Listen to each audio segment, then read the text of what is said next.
Solitude is something that many people long to experience, but for some it becomes their worst nightmare. This is how my horror experience began in an abandoned mountain cabin in the middle of nowhere. When I arrived at this cottage, it was an almost idyllic scene. The old wooden building stood in the middle of the mountain, surrounded by a quiet forest valley and silent springs. It was a local holiday paradise.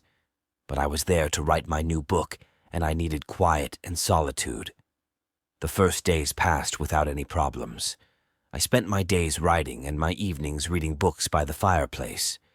But after a few days, I started to notice something strange.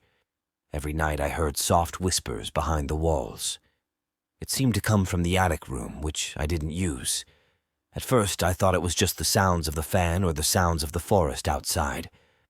But gradually they became louder and more distinct. One night I decided to find out what it was. I took a flashlight and went to the attic room to explore. When I opened the door, it was quiet and empty. But as I stood there, I noticed a small wooden box table in the middle of the room. On it lay an old photo of the family and some old diary. I opened the journal and read the words that scared me to the bone. The diary contained the notes of the previous owners of the cottage. In it, they described how something threatening was happening.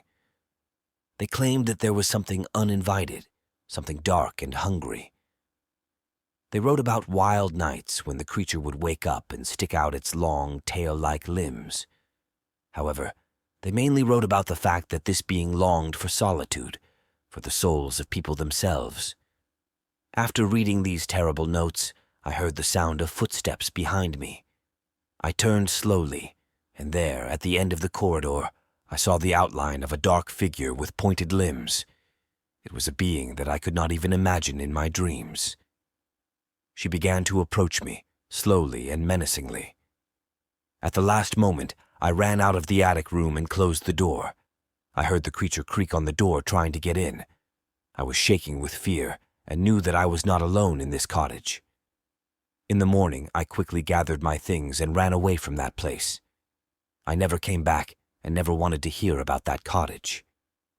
But at night, as I sit at my desk writing these words, I know that being is out there somewhere, waiting in solitude to awaken and claim another soul to take with it into the darkness. Loneliness can be a double-edged sword that can destroy you.